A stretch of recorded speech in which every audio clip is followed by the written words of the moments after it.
50 বছর বয়সী জিতু মুন্ডা তার মৃত বোনের ব্যাংকে জমা থাকা 19,300 টাকা তুলতে গিয়ে এমন এক অবস্থার শিকার হন যা শেষ পর্যন্ত তাকে অকল্পনীয় এক পদক্ষেপ নিতে বাধ্য করে।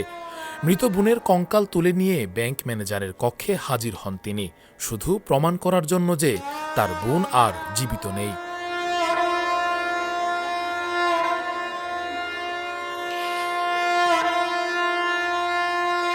ভারতের উড়িষ্যা রাজ্যের কেওনঝড় জেলায় ঘটেছে এমনই এক হৃদয় বিদারক ঘটনা, যা শুধু প্রশাসনিক জটিলতা নয়, মানবিকতার গভীর সংকটকেও সামনে নিয়ে এসেছে। গত 26শে জানুয়ারি তার বড় বোন কালরা মুন্ডা মারা যান।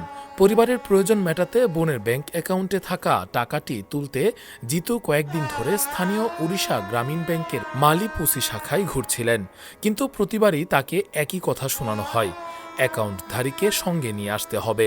বহুবার বুঝানোর পরও যে তার বোন আর বেঁচে নেই, সেটি যেন কোনোভাবেই বিশ্বাস করতে চায়নি ব্যাংক কর্মকর্তা। শেষ পর্যন্ত নিরুপায় হয়ে জিতু এমন এক কাজ করেন যা শোনার পর যে কারো হৃদয় কেঁপে উঠবে।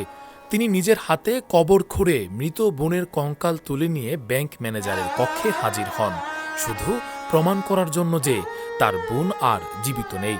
এই দৃশ্য শুধু একটি প্রশাসনিক ব্যর্থতার প্রতিচ্ছবি নয়, বরং এক অসহায় মানুষের আর্তনাদ। যে সমাজে একজন ভাইকে নিজের বোনের কবর খুঁড়ে প্রমাণ হাজির করতে হয়, সেখানে নিয়ম কানুনের চেয়ে মানবিকতার জায়গাটা কোথায় দাঁড়িয়ে, সেই প্রশ্ন আবারও সামনে চলে আসে। ঘটনার পর স্থানীয় প্রশাসন নড়েচড়ে বসে।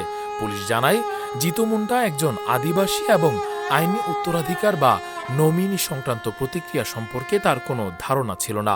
ব্যাংকের পক্ষ থেকেও তাকে যথাযথভাবে বিষয়টি বুঝিয়ে বলা হয়নি, ফলে ভুল বুঝাবুঝি থেকেই পরিস্থিতি এমন চরমে পৌঁছায়।